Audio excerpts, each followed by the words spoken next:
नमो देव्यै महादेव्यै शिवायै सततं नमः।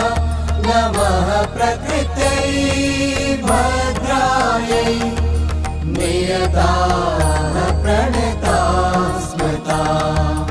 रौद्रायै नमो नित्यायै गौर्यै धात्र्यै नमो नमः। ज्योत्स्नायै चेन्दुरूपिण्यै सुखायै सततं नमः।